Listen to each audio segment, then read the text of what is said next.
Hello friends, welcome back to my YouTube channel Dr. Sajjad's Academy. If you have not yet subscribed, please subscribe my YouTube channel and do not forget to hit the bell icon to get the notifications on my latest videos. Thank you.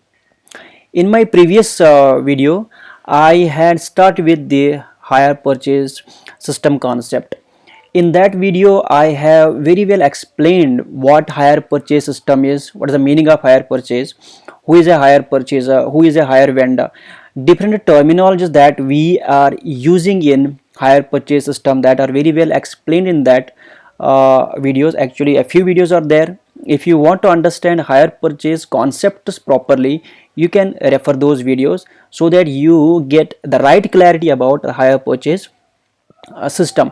Then we had taken a few numericals on the calculation of interest and installment under this hire purchase system. We did around two sums on that, and today I am going to take up the other concept of hire purchase system, that is how are we going to record the transactions in the books of both hire purchaser as well as hire vendor.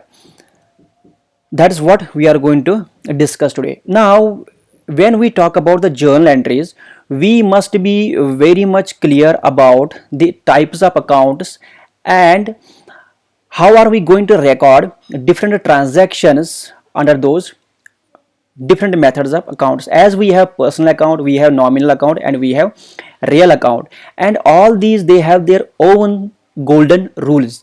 So in order to record the transactions now in the books of both hire purchaser as well as the hire vendor, we must be knowing all those three golden rules. Fine.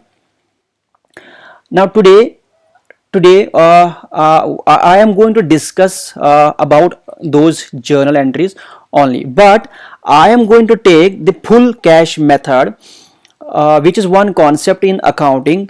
That method I am going to adopt here for recording the transactions in the accounts of the respective hire purchaser as well as the hire vendor. Now before I go ahead, let me throw some light on what this method is, or full cash price method, what that is. When I talk about this method, the asset account will be debited with the full amount of cash, as the name itself predicts what it is. It shows it gives a clear message about it. Here the asset account will be debited with the full amount of cash price of the asset. Right now we are talking about the hire purchaser. Here he will be the owner of the asset, right, but he has not paid all the amount. But the same thing, no doubt he has not paid all the amount, but same thing will be treated like a credit purchase of an asset, and that will be in the books of the hire purchaser. Right, this is what this method says, that is full cash price method. Right, let us see different transactions, what effect they have and how are we going to record them. Now the first one here is the journal entries in the books of hire purchaser. The first transaction here is for taking the asset on hire purchase based at full cash price. Now in this transaction, two accounts are going to get affected. One is the asset account and the other one is hire vendor account. Right, here the asset account is going to get the asset account is going to get debited, whereas the other account, which is the hire vendor account, is going to get debited, and hence the transaction will be recorded like this, that is asset account debit to hire vendor account. So this is the first transaction here. Then when we talk about the second one, we have for down or advance payment. When the cash payment is made, I mean the down advance payment is made, or the down cash payment is made, that time two accounts are going to get affected. One is hire vendor account and the other one is bank account. Fine. The hire vendor account here is going to get debited, and the hire vendor account, no sorry, the bank account is going to get the bank account is going to get credited, but the hire vendor account is going to get debited. Fine. So this will be the transaction then, that is hire vendor account debit to cash or bank account. Then we have the third transaction, when installment falls due, the interest amount is recorded. Here again two types of accounts are going to get affected. One is simple interest account and the other one is hire vendor account. Here interest account will get debited, whereas hire vendor account is going to get credited, and hence the journal entry will be, it will be interest account debit to hire vendor account. Fine. Now we have a fourth one, that is for payment of installment. When the hire purchaser is paying installment, how is it going to be recorded in the books of the hire purchaser? What he will do in this, for payment of installment, two accounts are going to get affected. One is hire vendor account and the other one is bank account.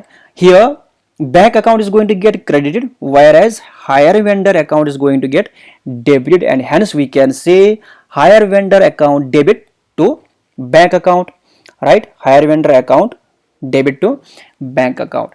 Then we have the next one, that is for transferring interest account.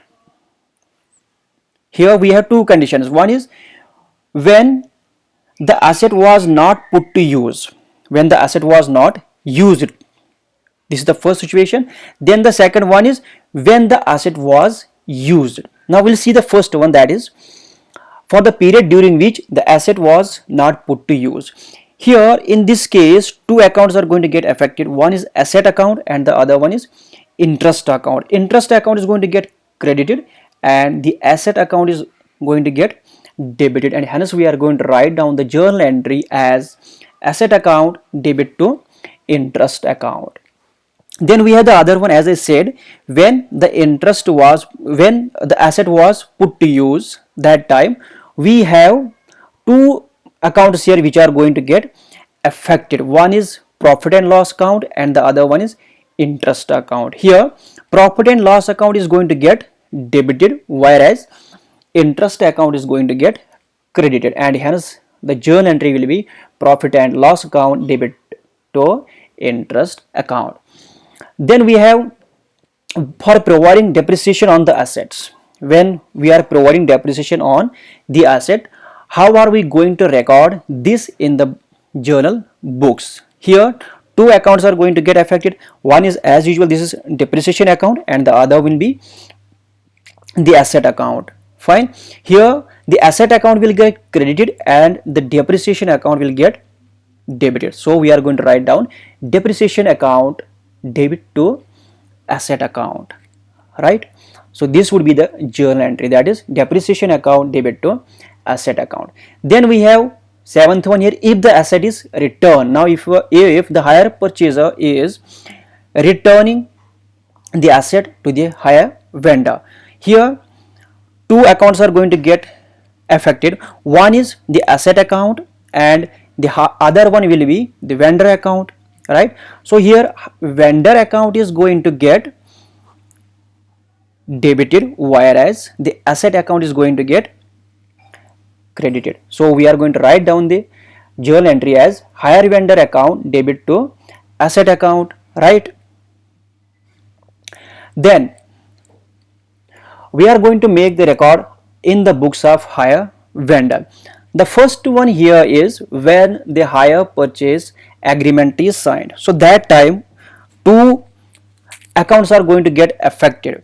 One is the purchaser's account and the other one is sales account.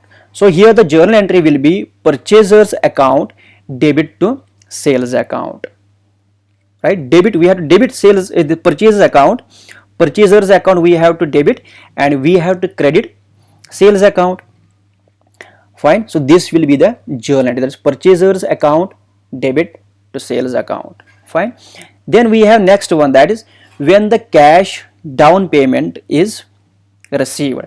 In this, when the cash is received, so cash account will get affected, cash or bank account will get affected, and the purchaser's account is going to get affected because the purchaser is going to pay the cash. Here the cash account is going to get debited, whereas the purchaser's account is going to get credited, right? So cash or bank account debit to purchaser's account. Now here the next one is when the interest becomes due. So in this case, two accounts will get affected. One is purchaser's account and the other one is interest account. So we are going to debit here which one? Purchaser's account, and we are going to credit interest account here. Fine. Then we have when the installment is received from whom? When the installment is received from the purchaser, that time two accounts will get affected. One is purchaser's account and the other one is cash or bank account. Fine, because purchaser is going to pay and the cash or the bank account is going to receive that amount. Fine, so we are going to write down here debit cash or bank account and credit purchaser's account. Then we have one more, that is when interest is transferred, right? Transferred, when interest is transferred. For this, as you know, one would be the interest account which is going to get affected, and the other one is the profit and loss account which is going to get affected. And here interest account will be debited, whereas profit and loss account will be credited. Right, in my next video we are going to take some information, and that information we are going to pass in the respective books of hire vendor and hire journal. Thank you so much for watching this video.